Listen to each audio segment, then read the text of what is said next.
saludos, bienvenido al segmento María Aventura. Hoy les traigo, ¿verdad? Y tengo el privilegio de estar con Jorge Betancourt. Los dejo para que se presente ante ustedes. Muy bien, mi nombre es Fray Jorge Betancourt, sacerdote de la Iglesia Católica. Actualmente mi trabajo es ser párroco de la parroquia Nuestra Señora del Rosario del pueblo de Ciales. Aquí llevo aproximadamente, con un paréntesis de 2 años, llevo 15 años de servicio en este pueblo, en el centro de la montaña. Aquí estamos en Ciales, Puerto Rico, ¿verdad? Para los que nos ven de otros lados. Nada, esto va a ser bien interesante, una entrevista aquí que tengo con el sacerdote. Y nada, para comenzar esta entrevista, padre, yo quiero hablar un poco acerca de su infancia. O sea, ¿qué fue su infancia? Porque obviamente tú no naciste siendo sacerdote. Tuviste que haber tenido una historia, me imagino, ¿no? Así que nada, oye, les tengo que decir que el padre es mi primer voluntario a ser entrevistado, así que un fuerte aplauso desde allá. Jorge Betancourt por atreverse. Posiblemente soy la primera víctima. así mismo va a ser la primera víctima. Así que padre, vamos a darle un comienzo a esto de cómo fue esa historia, ¿verdad? Pues, ¿verdad? Como bien dije, usted no nació sacerdote. No, Así no, que no. Yo quiero saber su infancia, qué cosas pasaron, qué viviste. Muy bien. Tú vas preguntando en el camino mientras surge Claro, la curiosidad. y te viste escupiendo. Claro, ya lo veo. Muy bien. Nací en Santurce, Puerto Rico. Nací un 13 de marzo del 71. Tengo 41 años ya cumplidos. Un poquito viejo, pero llegarán. Entonces, nací de una familia bien pobre, pero bien trabajadora. Nací en el Hospital Sagrado Corazón del sector Sagrado Corazón de Santurce. Allí mis padres son Rafael y Petra. Originalmente me criaron durante toda esa vida en el residencial Luis Llorén Torres.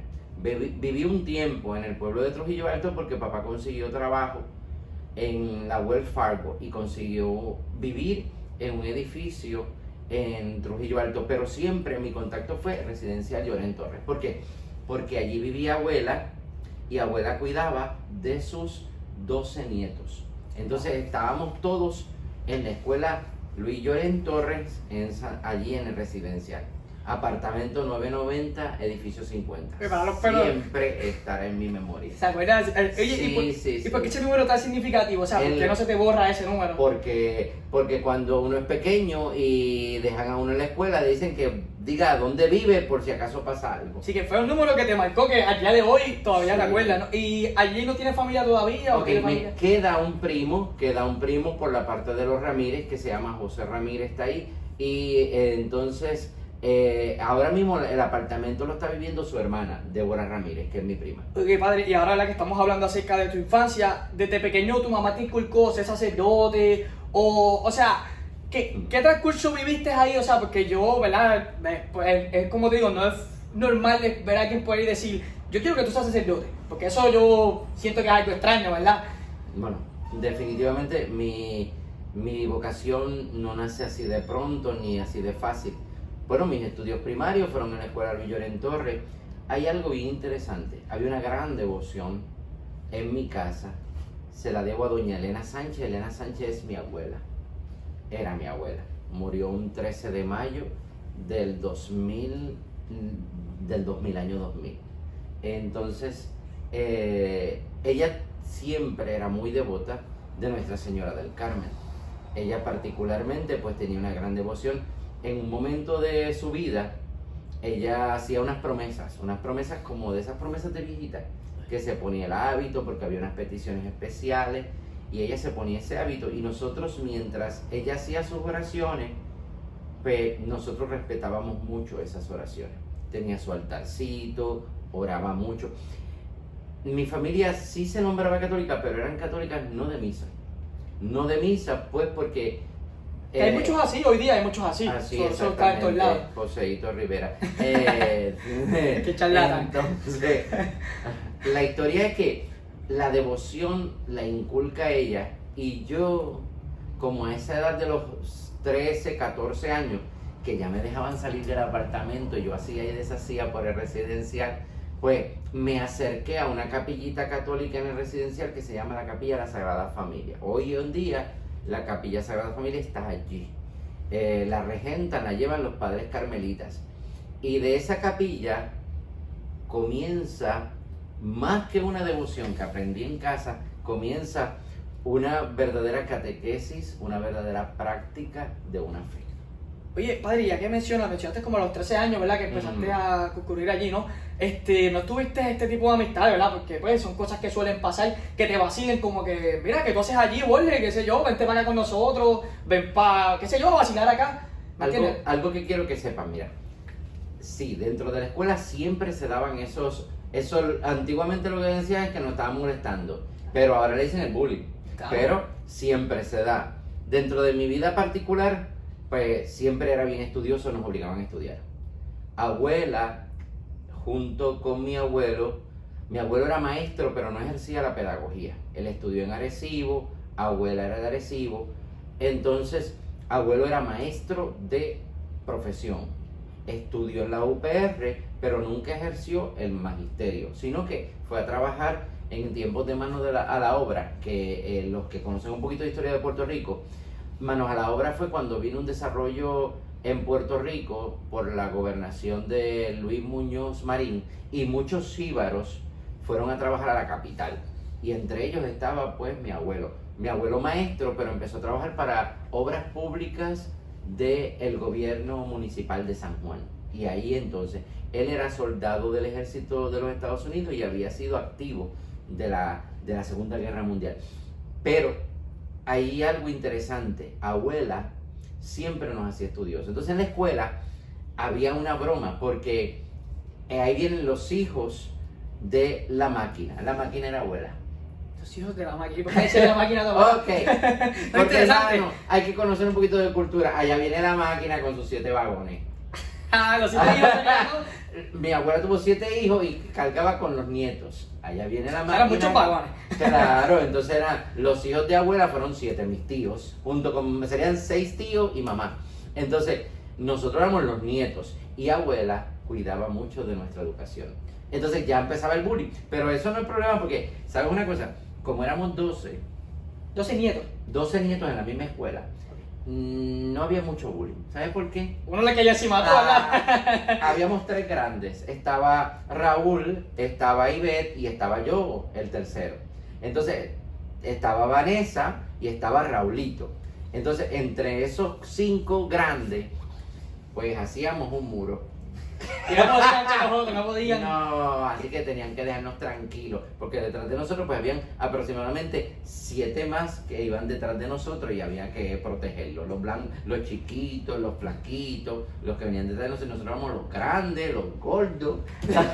No podían con ustedes. No. Padre, ahora que estamos haciendo su infancia y sus primos, ya que los mencionaste, con la decisión que usted tomó. Ok, mis primos me apoyaron mucho. Mis primos, tengo primos que me han acompañado mucho en mi desarrollo. Tengo un primo que es pastor también. Eso es interesante. Tengo otro primo que dio pasos dentro de los Testigos de Jehová y se convirtió en anciano del templo de los Testigos de Jehová en Barraza y después pues dejó un poquito su ministerio. Pero aproximadamente dentro de la familia, cristianos, líderes, habemos 2 actualmente. Y padre, ¿verdad? Esto es una pregunta muy personal, ¿no ha habido choques entre tu primo pastor Ok, y tú? claro, siempre ha habido choque. Claro. Mi devoción católica pues ha sido siempre apuntada con el dedo, pero hay algo que ellos respetan. Ellos siempre dicen, Georgie siempre ha sido así. Eso quiere decir que ellos no han visto en mí nada en contra de esto que yo vivo. Georgie siempre ha sido así. Así que cuando Georgie siempre ha sido así, déjalo tranquilo. Déjalo tranquilo. ¿Y Georgie es tu apodo? Georgie es mi, un apodo de cariño. Mi de apodo en casa. Okay. Georgie. Y padre, ¿verdad? Ya que seguimos con el transcurso de tu infancia, pues tú no decidiste sacerdote a los 14 años, supongo, a los 15 años. O sea, ¿cómo fue ese? Me imagino que tú estudiaste, tuviste algún estudio. Estudié, papá quería que estudiara, se esforzó mucho. Papá tuvo varios trabajos y siempre terminaba en trabajos de ambiente de militares porque era donde pues más podía devengar algún sueldo para pagar nuestros estudios. Mi papá estudió en la medida que el gobierno de los Estados Unidos, el ejército le dio trabajo, porque él a los 17 años lo reclutaron y él se fue activo para la guerra de Vietnam a los 17 años. Él terminó su 4º año en un field, lo que dicen el field es la formación. Ahí aprendió inglés, Ahí aprendió también mecánica diésel. Mi papá es mecánico diésel para el ejército de los Estados Unidos. Wow. Mi papá bajaba una transmisión él solo con cadena y volvía a la ponía en 5 minutos. Y sabe un inglés conversacional muy bueno, no un inglés escrito porque era conversacional. Y yo digo, papá, eso no se dice así. Es que así que lo dicen los soldados. Que ya entendí, así es que lo dicen los soldados. Sí. Sí, ya entendí. Es conversacional pero escrito. Sí. Qué interesante, Es ¿no? muy diferente. Entonces, papá se mantuvo en ese ambiente. Yo le agradezco a mi papá. Papá puso dentro de nosotros, mi hermana y yo, somos como, te diría, no, trabajamos y tenemos un deseo de trabajar. Eso se llama workaholic. En la psicología Aprendió términos nuevos. se llama workaholic. Papá nos infectó con ese workaholic. Papá es un trabajador hasta que ya no puede sus piernas ahora mismo. Él le han dado pequeños como stroke y pequeños infartos cerebrales. Pues papá ahora está en un sillón. Pero está bien. Tuvo un cáncer y lo ha superado bastante bien. Pero él puso esa semilla. Trabajo. Hay algo que yo le pregunté un día a papá. Le dije, papá, ¿por qué tú no estás hace tiempo? Papá, ¿por qué tú nunca estuviste con nosotros? Y él contestó afirmativamente, yo no estuve con ustedes porque yo estaba trabajando por ustedes. No podía hacer más nada. Se paraban los pelos de momento. No podía, eso me contestó él. Que quizás tú no viste ese aspecto, ¿verdad?, de niño, pero después de adulto tú entiendes que pues él trabajó para tus estudios, para que hoy día fueras quien tú eras. Él es hijo de su historia. Mi papá nos educó como estuviera en el ejército. Un film. ¿Y él quería que tú estudiaras alguna vocación específica? Sí, ok. Yo, dentro de mi vida siempre se dio el deseo de servir. Yo no... ¿Qué hoy día estás sirviendo? Cuando dieron las pruebas, yo estudiaba en la escuela, después de la escuela elemental pasamos a la escuela intermedia y superior, bilingüe Padre Rufo, en la parada 17, aquello es la parada 17 de Santurce, y allí nos dieron las pruebas estas vocacionales, las pruebas que le dan a muchos de ustedes, ¿verdad? Para ver cuál es el indicativo de lo que tú vas a estudiar. ¿Y qué edad tenías para eso más o menos? No, ya había cogido intermedia y ya estaba cogiendo superior. 16, 17... Estaba exactamente, ya había pasado la escuela elemental. Había algo que pasó y me detengo, para que lo sepas, Joséito.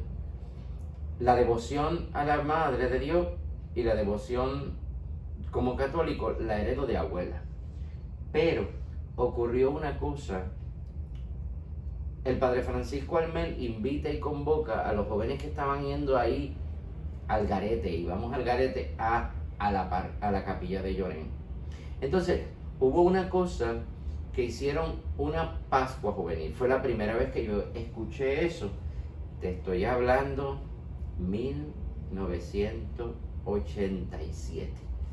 Cállate, no hablen de nada. Ustedes no habían nacido, muchos de ustedes. Pero en 1987 fue un grupo a la capilla de Llorén y hizo como unas charlitas de 3 días. Eso fue lo que yo entendí, una charlita de 3 días.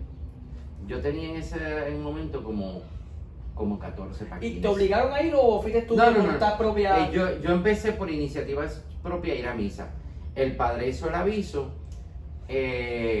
como era completamente gratis, pues yo fui. Todo gratis, bueno. Exactamente, era completamente gratis y fueron 3 charlitas dirigidas a los jóvenes. Empezamos creo que el jueves por la tarde y después terminábamos con la Eucaristía del jueves, luego el viernes y el sábado, pero eran cosas bien cortas. Pero en la del Jueves Santo ocurrió algo bien interesante. Ahí es que yo entendí un poquito qué significaba eso que yo había recibido, porque mi abuela me llevaba al catecismo. Yo hice la primera comunión a los aproximadamente a los 7 años, como todo el Así mundo. que siempre te estuviste inculcado a la iglesia Sí, católica. abuela nos llevaba Ok. para la vida sacramental, pero después ir solo a misa fui yo. Ok, sí. Sí, porque como mencionaste anteriormente... tú Estaba bien cerca de la capilla, yo me escapaba de mi casa, entonces mi mamá preguntaba, ¿y a dónde fuiste? Ah, estabas en misa. Ah, está bien, estabas con las viejas de la capilla. Wow. Porque eran amigas de abuela, No, claro. eran amigas de mamá, pero mamá y abuela no iban, Ok. pero eran amigas de ella, es de residencial. Entonces ella pasaba, abuela pasaba lista cuando hablaba de mí con ellas. Ella sabía dónde yo estaba. Era una forma de control. O sea, sabes que no estás escapado por ahí, claro. Sí, porque Llorén es Llorén. Sí, exactamente. Llorén es Llorén. Entonces tenía 14, 15, empezó a ir a misa. Voy a esa charla. Fue la que me cambió. Porque nos expusieron a lo que nosotros conocemos ahora. El cuerpo de Cristo en una custodia. El cuerpo de Cristo en una custodia. En ese momento, un muchacho de 14 años para 15 no entendía lo que pasaba. Pero el señor que estaba dando la charla, ni siquiera lo recuerdo, junto con una señora que intervenía, entraba y salía por la puerta de atrás de la capilla, era como una técnica, como las que hace Joséito Rivera. Entonces, el señor estaba dando la charla y la señora intervenía y volvía y se retiraba. Entonces, él habló de que eso que estaba ahí, ese pedazo de pan blanco, era Jesús. Que tú no entendías nada de ese momento. No, en ese momento yo no entendía nada, pero al final, después de muchas cosas que dijo el Señor y muchas intervenciones que hizo la señora esa, ocurrió algo bien interesante. Nos invitaron a arrodillarnos. Eso estaba allí. El cuerpo de Cristo estaba sobre el altar de la capilla y allí pasó algo. Algo que no puedes explicar. Eso. Y puede ser un misterio, es un misterio, ¿no? Déjalo así. Déjalo así. Y te pregunto, ¿eso fue a tus 14? Desde ese momento comenzó un hambre. Pues conocer más a Jesús, sabes quién era. De comulgar. Yo tenía que comulgar. Yo había hecho mi primera comunión y no comulgaba. Iba a misa de vez en cuando, estaba con unos jóvenes allí, todavía están allí. Todavía está Charlie, todavía está allí. Pero se huele con cariño y con claro, amor. Están trabajando, algunos siguen trabajando allí. Charlie de toda la vida allí, Pedrito. Pero entonces, hay algo interesante porque en ese momento solo me dio hambre. Hambre de recibir ese pedacito de pan. ¿Y eso fue a tus 15 años, 14 Ya años? tenía 15. Ahora tengo una pregunta interesante porque no te lo mencioné, pero conozco al padre hace mucho tiempo. Y tengo entendido que tú estudiaste psicología, empezaste a estudiar psicología. Empecé a estudiar, empecé a estudiar trabajo social, para que lo sepan. ¿En qué recinto de universidad? Me matriculé en la UPR de Río Piedra. Pero Rafael Betancourt, mi padre, sargento del ejército de los Estados Unidos, instructor de mecánica diésel, dijo que la vocación de servicio de un trabajador social era esperar un cheque miserable del gobierno de Puerto Rico. Eso era lo que decía papá. Tu papá decía eso, que quizás te rompió las ilusiones del mundo que eres. Entonces, él tu papá era fuerte, tu papá era una persona fuerte. Oye, vieron esa reacción. Sargento instructor de mecánica del ejército de los Estados Unidos. Sí, que era un hombre recto y supongo que era lo que él dijera, ¿no? Entonces sí. Entonces él tomó la iniciativa y él dijo que él tenía unos amigos en la Universidad Interamericana Metro y que él pensaba que en vez de podía empezar trabajo social, pero mejor que estudiara psicología o algo más grande. Él quería algo más grande. Algo grande. Oye, y te hago la pregunta porque mira qué interesante a lo que quiero llegar. O sea, si tú 14 o 15 años sentías esa inquietud, ¿por qué decidiste estudiar algo sabiendo que quizás pues, tu servicio era estar en la iglesia, ser sacerdote? Okay, pero te tira inquietud, pero no, primero... Ese lapso de tiempo, ¿qué pasó? No me atrevía a tomar decisiones, pero en ese lapso de tiempo me activé en la parroquia, en la capilla de Llorén, comencé a aprender a rezar el rosario. Que no sabía. No sabía. Me junté con la Legión de María, era miembro activo de la Legión de María. Empecé una legión juvenil, luego tuve que pasar a la legión adulta porque los juveniles se aburrieron y se fueron. Entonces, porque hay gente que dice que el rosario es aburrido. Y después de eso, comencé a conocer dentro de esa capilla lo que es una devoción, la devoción a la Virgen del Carmen. Entonces, Yahweh y abuela con el hábito. Exacto. Pero hasta que llego allí me doy cuenta de qué es lo que está haciendo abuela. ¿Siempre en Lloren Torres hubo una congregación carmelita? Sí, o sí, sí. siempre estuvo ahí. El residencial lleva aproximadamente como 60 años con la presencia de los Sí, que carmelitas. desde pequeño los viste allí. Sí, sí. Entonces, Acho, es que dejo una pregunta abierta y ahora quiero seguir cejando esto porque me gustó muchísimo. O sea, pues mencionaste que tu papá era un hombre estricto, que esperaba algo más de ti, quizás ingeniero, abogado, algo para allá arriba, Él supongo. creo que como sabía que yo era de servicio, él pensó en medicina. Sí, claro, claro. Sí, pero a mí las matemáticas. No te gusta. Entonces, aquí es donde viene una pregunta quizás muy fuerte e interesante la respuesta.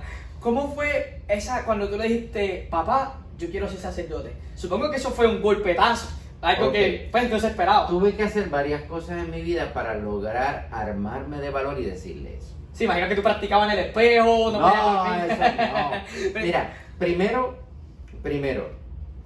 porque tenías que dejarlo todo de la universidad, disculpe que interrumpa, dejar la universidad que te la estaba costeando. No pude dejar la universidad, papá.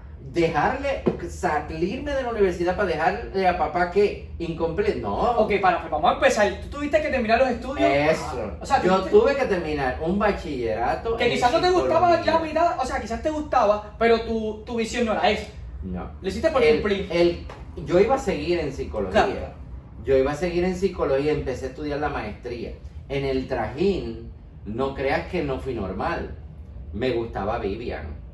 Wow, mencionó nombre y todo. Una chica. Me gustaba Mayra. Son dos. Me gustaba Blanca. Son tres. Pero Pero qué bueno que lo mencionas, porque a veces piensan que los sacerdotes son algo, ¿sabes? Como te digo, ustedes son personas normales como tú y yo, que vivieron una historia que quizás un joven está viendo esto aquí y se siente identificado. Espero que Mayra no vea esto. Padre, quién sabe dónde llegue esto. Entonces, tuve que esperar hasta entregarle. Me acuerdo que aquello fue la Navidad del 1994. Ya estaba casi por nacer.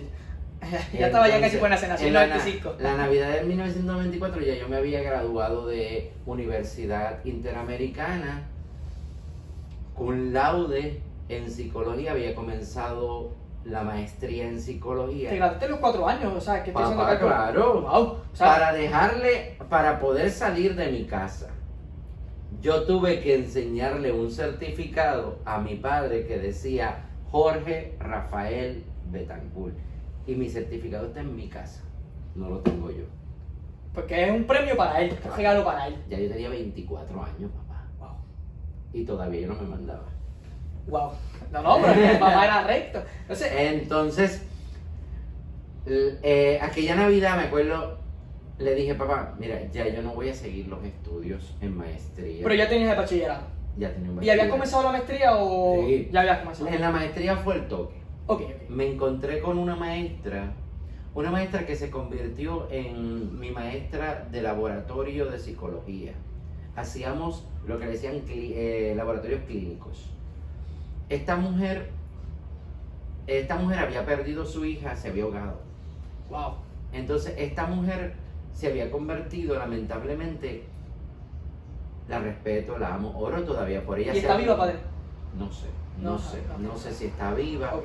espero que sí, porque no era tan mayor, pero ella comentó una vez en su clase, y yo creo que ella ni se dio cuenta del alcance de esa comentario. Y eso, padre, eso suele pasar a veces, que a veces dicen frases y esas frases marcan. Ella dijo que en las instrucciones de clínica, cuando fuéramos a intervenir con un caso, con un paciente, en ningún momento le habláramos de una solución que se llamara Dios.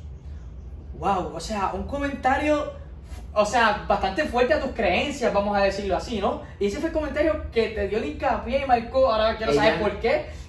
Porque ya yo era joven activo, tenía 24 años, fui miembro activo de la pastoral católica universitaria en la Universidad Interamericana Metro con el padre Donald Vega, jesuita, y ya estaba en maestría y me encuentro con esta maestra que me indica que no hablen de Dios en las intervenciones con los pacientes en la clínica de maestría. Wow. Y eso fue el punto clave para decir, ¿y qué yo hago aquí? porque yo no sé hablar de otra cosa que no sea Dios solución. Y va en tu contra de tus creencias, ¿no? Exactamente, yo digo, yo puedo hablarle de una psicología de Freud y Freud darle algunas alternativas. Yo puedo hablar de Jung, yo puedo hablar de todas esas técnicas y esas teorías, pero yo tengo a alguien que es mayor que Freud y que Jung y que Pavlov y que cualquiera de los teóricos. ¿Qué es Dios? Y la clínica que yo quiero ejercer es otra. Entonces, ya pasaste ese evento. Y ahora, ¿cómo tú chocas con tu conciencia, con tu papá? Porque son muchos problemas que tienes. Ese día, ese era el semestre, terminaba diciembre, era el segundo semestre, ¿Primer semestre de maestría? no, ya era agosto, déjame ver, agosto, fue el segundo semestre, ¿verdad? Trimestre, ¿era de 3 meses? Yo no me acuerdo ya no me acuerdo cómo No se preocupe, la edad también. Entonces, me acuerdo que aquella diciembre esperé las notas, llegaron muy buenas.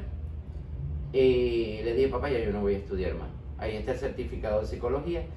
Yo hablé con un sacerdote, rector del seminario, y yo voy a entrar.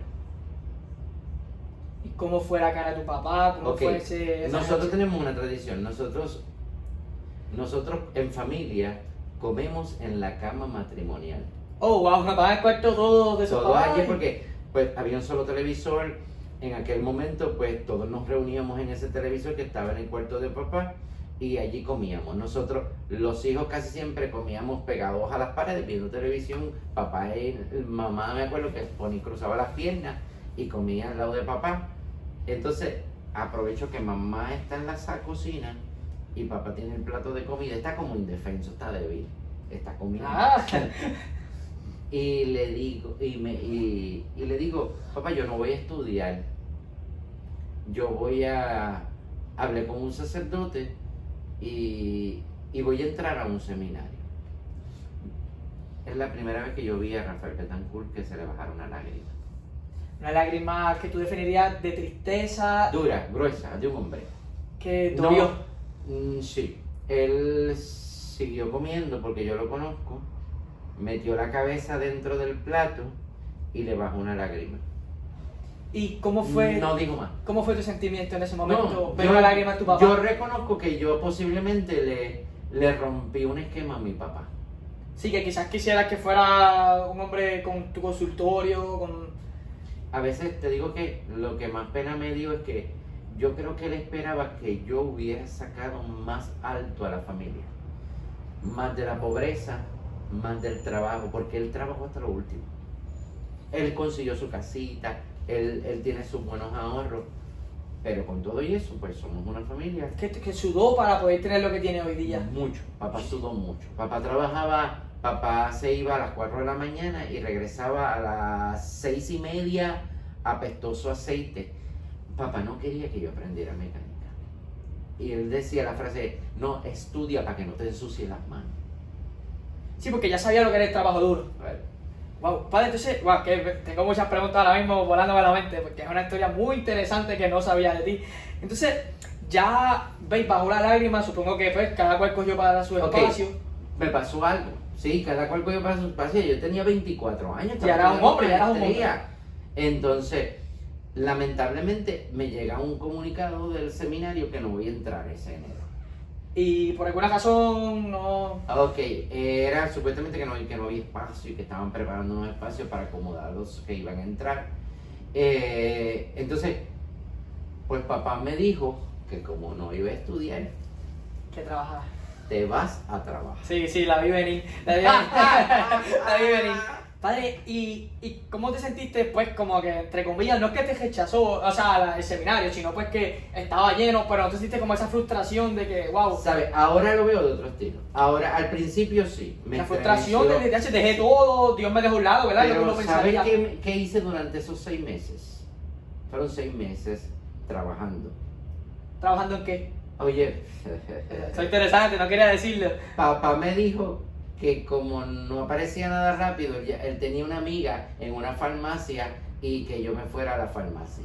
¿Y qué hacía en la farmacia? Ok, empiezo en la farmacia a poner, a llenar la farmacia. Ok, la góndola, esas cositas. Hacer góndola. En ese mismo día, si faltó alguien, pues como, es que no sé, tú estudiaste, pues coge la caja. Ay, Dios mío. Y tú sí tener training, sabes cómo usar la caja. Pero es que yo creo que nadie sabía usar esa caja. Oh, wow.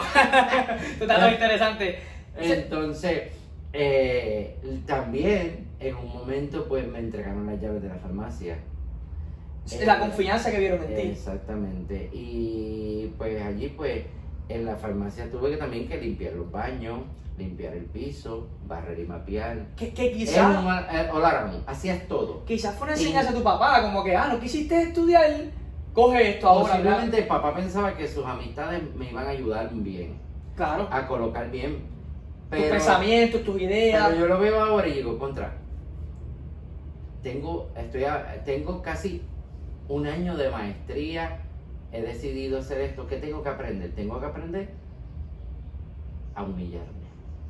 Y el que se humilla está en el tecido de los cielos, eso me lo enseñaste tú mismo.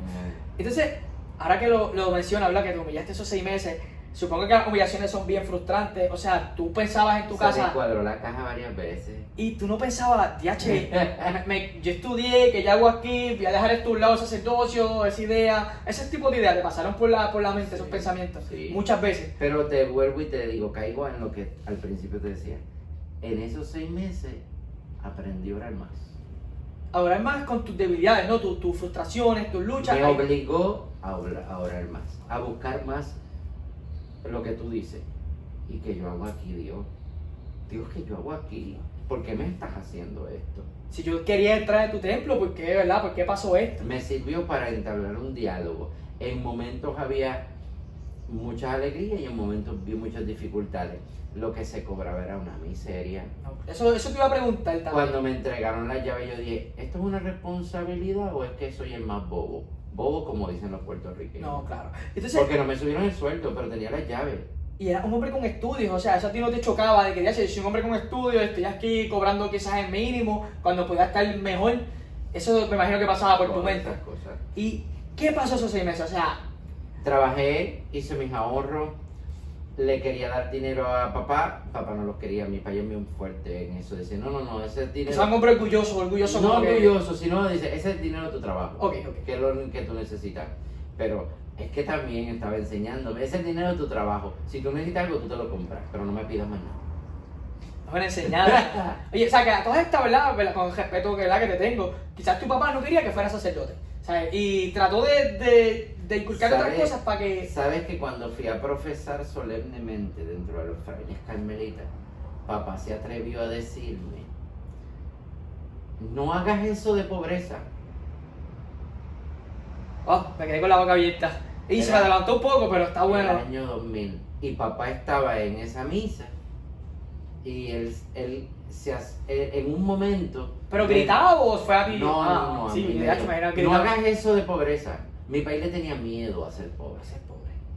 Wow. Sí, porque ya vivió, pasó esa experiencia. Mi país vendía huevos a los 7 años. Sí, que siempre en la cabeza, siempre estuvo trabajando. No sé, que me adaptaste un poco, pero está bueno eso. O sea, con ese comentario que pues, simbólicamente es el futuro, porque ya estamos atrás. Ya con ese comentario me está dando a entender a mí que él quizás puso bastante, no quiero decir piedras en el camino, pero puso bastantes obstáculos para que tu idea cambiara y no fuera sacerdote. Entonces me quedé, pasaron los 6 meses y ¿qué carta te llegó? ¿Qué pasó? ¿Que entraste al seminario? No. ¿No entraste inmediatamente? No. Esos 6 meses y me llamaron a través de vía telefónica que me presentara tal día. Ah, el seminario. Carmelita. Sí, ya estaba en el seminario Carmelita porque ya había conocido a la familia Carmelita a través de... En Llorén participé de ser cofrade del Carmen.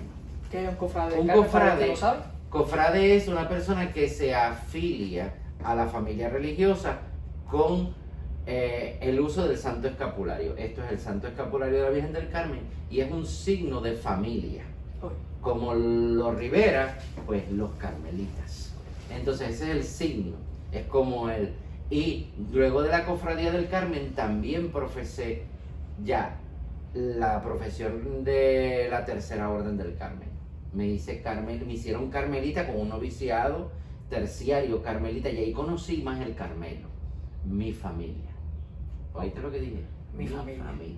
Y ahí fuiste Sin ya. dejar de ser el hijo de Rafael y de Petra, encontré una familia. Oye, pero hablé mucho de tu papá y tu mamá lo tomó siempre bien. Ok, tu mamá es muy devota, mamá es piadosa a su estilo, fue hija de María. Mi hermana fue cofrada del Carmen conmigo. Mi mamá fue catequista en la parroquia San Jorge. Entonces, ella en silencio respetaba mis pasos, pero no los entendía. Después te voy a decir algo que mamá todavía me dice cada vez que voy a casa. Wow, eso es interesante, y no se me va a olvidar. Entonces, volvemos, o sea, llegaste, pasaron los 6 meses, entraste al seminario. ¿Cómo fue ese proceso ya en el seminario? Te pregunto, o sea, ¿tu papá tenía comunicación contigo? Sí. Siempre tuvo comunicación. Recuérdate que como ellos estaban, ya vivían en Carolina, en una casa muy cerca que compró papá en el año 1989, ya habíamos comprado, el Paco compró una casa y yo entré al seminario hasta el 94. Entonces, cuando me llevaron, porque mamá no me quiso llevar, mi papá me llevaron al seminario. Me tuvo que venir a buscar un amigo. Un amigo De la iglesia. Y ellos no quisieron llevar por la misma razón de que estaban en desacuerdo. O sea, tu papá exactamente. Exactamente. Y pues obviamente pues, supongo que tu mamá seguía lo que él dijera, ¿verdad? Que no se iba a ir en contra. Yo todavía no digo adiós. Yo nunca digo adiós. ¿A tu papá? A nadie. A nadie. Yo digo, nos vemos. Pero hasta luego, nos vemos ahorita. Me gusta mucho eso. Porque uno nunca sabe cuándo sea, ¿verdad? No. Adiós, pues cuando me vaya al cielo voy a ver a Dios. Ya está. Me gusta mucho eso. Entonces, ¿verdad? Llegaste al seminario, pasaste pues esa experiencia de que no te llevaron tus papás, pero ¿sentiste frustración o estabas tranquilo? Estaba bien. Normal. Estaba bien. Mejor dejé a mamá, me acuerdo que la dejé en el balcón de la casa, no le di break para verla llorar. Y Que quizás si la vieras llorar también te iba a chocar a ti. A papá lo dejé en su cama, es que veíamos televisión en la cama sentado, pues lo dejé allí. Sin molestar. ¿Te fuiste? Me despedí, le dije, me voy para el seminario. Ya está. Entonces ahí pasaste. Pero ese fin de semana, eso creo que fue un viernes y el sábado ellos fueron allí. Wow, sí, que le chocó, que querían verte quizás. Ya, al otro día. Pasaste la experiencia, wow, ¿verdad? Llegamos ya al seminario, pasaste la experiencia del seminario, llegaste, ¿cuándo fueron, verdad? Es que tengo esas preguntas aquí, las quiero hacer porque el público las dijo. ¿Cómo fue ese momento cuando, pues, sentiste tu primer hábito? Ok, recuérdate que no se toma, en ese momento no hay hábito. Ok. No se entra con hábito, se entra con ropa secular y luego se da un proceso dentro del seminario. El primer año se llama el aspirantado postulantado, luego comienza el segundo año que es el prenoviciado y en el noviciado es que se hace la toma de hábito. Mi noviciado lo hice en Salamanca, yo lo hice en España, lo hice 2 años después, 97-98, así que... Todo fue muy rápido. Del 95, bueno, es que ese primer año, 94-95, fue muy rápido para ti que lo dices. Pero para ti fue algo, el proceso, fue bien difícil. La experiencia. Ese primer año fue bien difícil. Si fueras a describir lo difícil, ¿por qué difícil? ¿Por qué difícil? Mira, primero, abrirse a una convivencia. Yo nunca había salido de mi casa, del núcleo familiar. Del núcleo familiar nunca había salido.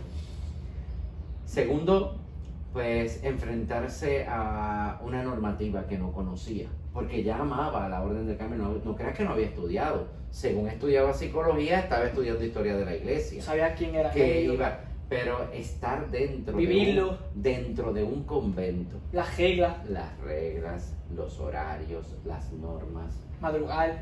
La madrugada. Pero recuérdate, el hijo de una persona que trabaja mucho, madruga mucho. Sí, que eso no fue una pesadilla. Papá me dejaba a las 5 de la mañana en la Interamericana Metro. Sí, ya con eso basta. Sí, llegaba a las 5 de la mañana, ya a las 4 y pico estábamos él y yo en la calle. Porque yo no había carro. Solo era un carro, Había un carro de él y él me daba dinero para coger la guagua para volver a casa. Wow. Entonces, llegaste, ¿verdad? Pasaste el año difícil, estuviste en seminario, profesaste, supongo. Ok, sí, ya estamos hablando de 1998. Entonces, profesaste, ya has pasado una experiencia, ¿no? En el seminario, tus papás. O sea, es que sigo con tu papá. ¿Cómo fue ese choque de que ya estás profesando, ya vas a hacer quizás tus votos? ¿Cómo fue ese choque de tu papá? Pero ellos fueron asimilando. Cada año iban... En un momento me entero por la boca de un amigo de papá. Que ni siquiera por él. O sea, no. No, papá, no. Un hombre que no quiso reconocerlo, quizás. No, papá no habla, papá es fuerte. Seco, por decirlo así. Es fuerte. Y él no va a dar su brazo a todo. Él habla con todo el mundo. Pero sentimiento. No. Exacto. No. ¿Y qué te enteraste que tu amigo Ok, quería? el amigo de papá le comentó a una persona y esa persona le dijo, sí, es que él es muy amigo de tu país y se criaron juntos. Y él dijo que desde que su hijo entró al seminario, él tenía que ser diferente. Wow, o sea que tu testimonio quizás ayudó a tu papá a ablandarlo, a trabajar con él mismo. Mi papá bebía mucho Oh. y un día... Cuando dices, perdón, que no interrumpa, ¿beber mucho alcohólico o solamente bebía mucho? Ok, era alcohólico. Para mí yo creo que sí. Digamos, Llegó un momento, sí. Que es una enfermedad, es una enfermedad. Sí. Yo sí, en algún momento, ahora que soy adulto y que veo, digo, no era bebedor social. Llegó un momento que había violencia. Con tu Hubo mamá, violencia, contigo. Sí, porque nos dejaba solo. Entonces nos montaba en el carro corriendo porque bebía y llegaba tarde, entonces mamá peleaba. Pero hubo algo que me entero así, en que un día estaba en la calle Loíza, nosotros nos criamos en la calle Loíza, allí está Llorén, allí también está la parroquia Santa Teresita, donde mis padres hicieron sus sacramentos y donde yo hice mi sacramento y yo hice todos los sacramentos, hasta la ordenación sacerdotal allí, en aquella parroquia. Wow. O sea que esa parroquia tú la guardas con cariño, con mucho amor. Sí, ustedes no han oído que yo digo en cada Eucaristía Santa Teresita. Santa Teresita. Santa Teresita. ¿Y es por eso? Es Santa Teresita. Wow. Santa Teresita, Santa Teresita. Es Santa Teresita en mi vida. Ahí están los papeles del matrimonio de mis padres y está los papeles de mi ordenación sacerdotal. Wow. Ahí está. Entonces, hay algo interesante porque ese amigo le dijo a mi papá, él tenía una cerveza en la mano, y le dijo, adiós, Betan, y tú estás bebiendo y tu hijo está allí metido en la iglesia. Y quizás eso le trabajó. Y así le trabajó. Y- Creo que ella no se atreve a beber en público.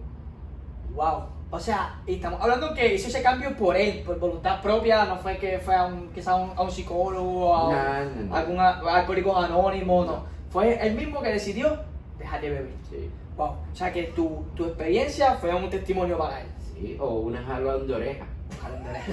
No, interesante. Entonces, padre, te hiciste sacerdote, lograste ese sacerdote, ¿no?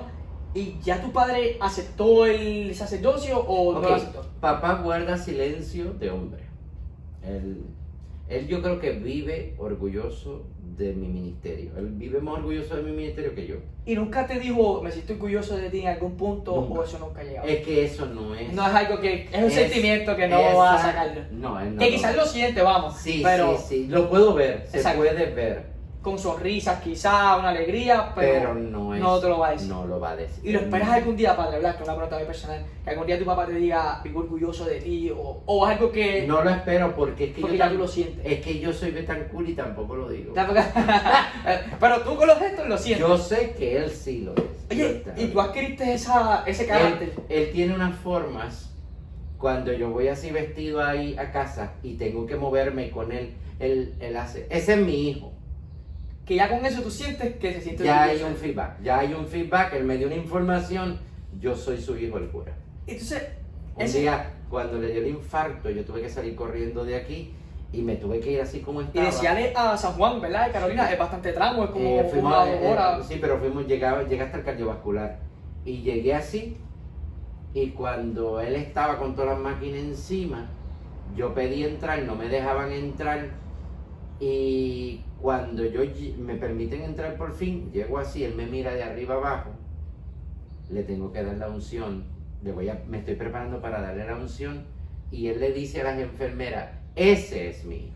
Y ya con eso se te explotó el pecho, sentiste Claro. alegría, Me ¿no? dolió Es tu porque papá. Lo vi entubado y Y sí, claro. estaba hablando mascado con el montón de cosas en el pecho y le estaban dando respiración.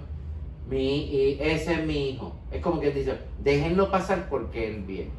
Wow. O sea que estamos hablando que tomó tiempo, pero tu papá hoy día lo reconoce, se siente orgulloso de ti Y claro, ¿qué más no? Si eres sacerdote, eso para mí es mucha alegría. Entonces, algo, ¿verdad? Que quiero, ¿verdad? Para ir ya cerrando. Tú llegaste a adquirir, pues sabes que tu papá fue recto contigo. Ese tipo de sentimientos, ser una persona recta, que quizás como que se te hace difícil expresar los sentimientos, ¿o no adquiriste eso? Aprendí Poco a poco.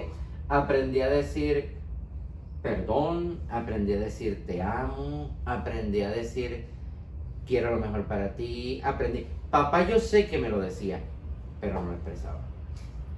Te voy a decir, el papá y su hijo, mamá y su hijo, no se besaban más que el día de despedida de año, a las 12 del mes. Nunca, nunca, nunca era práctico manifestar las emociones en mi casa. Y si fuiste adquiriéndolo con la universidad, Claro. con las experiencias. Abrazar. leyendo. Abrazar no es algo que estaba... Todavía yo no puedo abrazar a mi papá si no lo hago, si yo no hago violencia. Y cuando yo lo abrazo es porque algo grande está pasando. Y- El día que le dio el pequeño infarto, pues ese momento fue bien emotivo. Porque yo decía, se me va.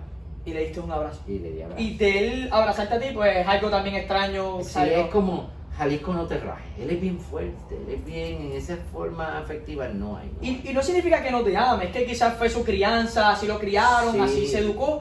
Y Yo conocí a mi abuelo muy bien, Luis Betancourt también. también era recto, una persona recta. Más recto yo digo, sí recto, pero tosco. Tosco. Una Era- persona seca, fuerte. Sí, Entonces, padre, me hicieron una pregunta aquí que nosotros vamos a ir cerrando. ¿Qué nombre usted tiene de pila sacerdocio? Porque mira lo que me dijeron, oye, pregúntale al padre si pudiera poner un nombre de cuando se hace sacerdocio, ¿qué nombre se pondría? Y antes de hacer la entrevista le pregunté y me dijo, no, ya yo lo tengo, lo que pasa es que no lo uso. Así que esto es interesante para la cámara. Ok, se supone que en la tradición carmelita todos tenemos un segundo o tercer nombre. María. Los carmelitas firmamos María. Verán mucho Fray tal María. Pues podemos usar María. No lo uso. Yo uso Jorge R. Y Rafael Betancourt. las personas te conocen Betancourt. O sea, Jorge, hay personas que de hecho no saben que te llamas Jorge. Te conocen como Betancourt. Sí, sí, sí. Padre, de verdad que le agradezco, ¿verdad? Esta Muy bien. experiencia. Pero hay otra cosa Espera, escondida. esto está bueno, esto está bueno. Esa es la tradición de los carmelitas. Pero en el 27 de junio de 1990 yo profesé en la Orden del Carmen como terciario carmelita. Ya si no es sacerdote o... No, ok, antes, mucho antes. Esa dale. era cuando terciario, que también Ok, hacemos ok. toma de hábito y nos permiten profesar. El 27 de junio, busquen qué fecha es esa, de 1990, 30 años van. Y te acuerdas como si fuera ayer. Mi nombre religioso es Jorge Rafael María del Santísimo Sacramento. Y es un nombre bonito, lo que pasa es que es muy largo. Yo no lo usaría. Entonces, a ti no te obligan a tener un nombre, ¿verdad? O sea, Antiguamente sí se obligaba, pero ya no. ya no, ya te llamas Jorge Betancourt. Pues me llamo Jorge Betancourt. Por causas legales, es más fácil. No, claro, claro. Entonces, pero el nuevo nombre es porque nacemos de nuevo a la orden. Pues eso, pero ya está ahí, y yo lo sé, el único que lo tiene que saber soy yo. Claro, y Dios que está contigo. Y José Rivera, que Hemos presentado. Bueno, padre, ¿verdad? Quiero agradecer, ¿verdad? Por esta invitación. Espero que hayan aprendido de esta hermosa historia porque yo estoy en shock, no sabía muchas cosas de ti. ¿Qué les puedo decir? Si quieren saber algo más de él, le pueden escribir en Facebook. Se llama FJM Jamir. Rami. Era FJ. Ahí estoy confundido. FJ. No sabía.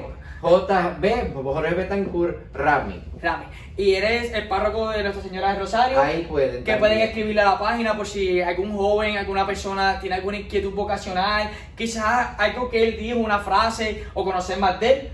Los invito a que lo sigan, es una tremenda persona, lo conozco de toda mi vida y le agradezco por esta invitación, padre, y espero que se repitan, así que ya saben, algún comentario o algo, pues estaremos aquí para escucharlo. Muy bien, Dios los bendiga y María los acompañe siempre. Amén. Padre, esto se nos olvidó, que era lo que tu mamá siempre decía cuando vas a visitarla o que siempre dice cuando vas a visitarla. Ok, mamá, cada vez que voy a casa, la cama de matrimonio es bien importante porque es donde es la reunión familiar.